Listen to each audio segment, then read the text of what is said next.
ठाणे जिल्हा भूमी अभिलेख कृती समितीच्या वतीनं आज पुन्हा एकदा आंदोलनाचं हत्यार उगारण्यात आलं।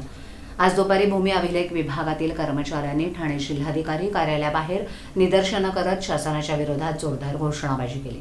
गेल्या सुमारे 300 दिवसांपासून विविध मागण्यांसाठी कर्मचारी आंदोलन करत असूनही शासनाकडून कोणताही न्याय मिळत नाही, तसंच मागण्या मान्य केल्या जात नसल्याचा आरोप कर्मचाऱ्यांनी केला। त्यामुळे संतप्त झालेल्या कर्मचाऱ्यांनी जिल्हाधिकारी कार्यालयासमोर आंदोलन करत आपला निषेध नोंदवला। भूमी अभिलेख विभागातील कर्मचाऱ्यांनी वेतन श्रेणी, तांत्रिक पदांची भरती, मोजणी, कामकाजातील अडचणी तसंच इतर प्रशासकीय मुद्द्यांबाबत शासनाकडे वारंवार मागण्या केल्यात। मात्र या मागण्यांकडे दुर्लक्ष होत असल्यानं कर्मचारी आंदोलनाचा मार्ग स्वीकारत असल्याचं त्यांनी सांगितलं।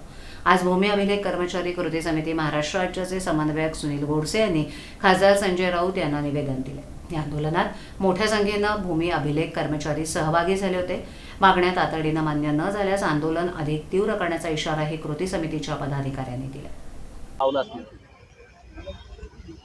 सर्वप्रथम मी आपलं या ठिकाणी अभिनंदन करतो की तुम्ही आमच्या भावना समजून घेतल्या। आपल्या मीडियामार्फत आमचे जे काही कर्मचाऱ्यांच्या जी भावना आहेत ती प्रशासनापर्यंत पोहोचवण्याचा तुम्ही प्रयत्न करत आहात, त्याच्याबद्दल मी आमच्या भूमी अभिलेख कृती समितीच्या वतीनं आपलं या ठिकाणी आभार मानतो।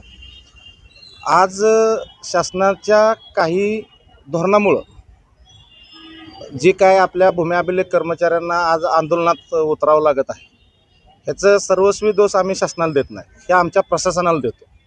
कारण ज्या वेळेला मंत्री महोदयानं आम्हाला आश्वासन दिलं की आम्ही 150 दिवसाच्या कृती कार्यक्रमात तुमचे तांत्रिक वेतन श्रेणीचा प्रश्न मार्गी लावतो, त्या 150 दिवसाच्या कृती आराखड्याला आज 300 दिवस पूर्ण होऊन गेलं, पण त्यांची कुठलीही मागणी आमची त्यांना या 150 दिवसाच्या ह्याच्यामध्ये मान्य केलेलं नाही। त्यांना आपल्याला सांगितलं होतं की जनतेचे कोणतेही प्रश्न तुम्ही प्रलंबित ठेवू नका, आम्ही तुमचे कुठलेही प्रश्न प्रलंबित ठेवणार नाही। आम्ही 100 दिवसाच्या कृती आराखड्यामध्ये भूमी अभिलेख विभागाने द्वितीय क्रमांक मिळवला। 150 दिवसाच्या कृती आराखड्यामध्ये भूमी अभिलेख विभागाने राज्यात प्रथम क्रमांक मिळवला। आम्ही जनतेचे जेवढे प्रश्न आहेत तेवढे प्रश्न आम्ही मार्गी लावण्याचा प्रयत्न केला आणि आजही करत आहोत। आज शासनाने नवीन यंत्रसामुग्रीमध्ये वर्जन 2 हे एक भूमी अभिलेख विभागामध्ये ऑनलाईन प्रोसिजरचे मोजणी बेस तयार केलेला आहे। ह्याच्या मोजणीचा सर्वात मोठा बेस हा रोवर आहे। आज आपल्या अख्ख्या राज्यामध्ये 1300 रोवर आहेत, कर्मचाऱ्यांची संख्या 4500 आहे। आज सर्वात मोठी अडचण एक अशी येते की जर रोवरनं मोजणी केली तरच ते अपलोड होते। यापूर्वीचे मोजणीचे काम करत असताना आपल्याकडे टोटल टेशन होते, प्लेन टेबल होते, ते आज पूर्णपणे बंद झालेले आहेत। आज फक्त रोवर असल्यामुळं एका रोवरवरती 5-5 कर्मचारी म्हणजे भूकरमापकांचा त्याच्यावरती वेळ आहे। एका 5 भूकरमापकाच्या मध्ये एकच रोवर दिला जातो, त्याला 5 मोजणीची प्रकरणं दिली जातात आणि त्याचं सर्वांचं टायमिंग एकच असतं, सकाळी 9 वाजता। एका ठिकाणी रोवर घेऊन गेल्यानंतर शेवटच्या शेतकऱ्यापर्यंत पोहोचण्यासाठी संध्याकाळी 6 वाजतात।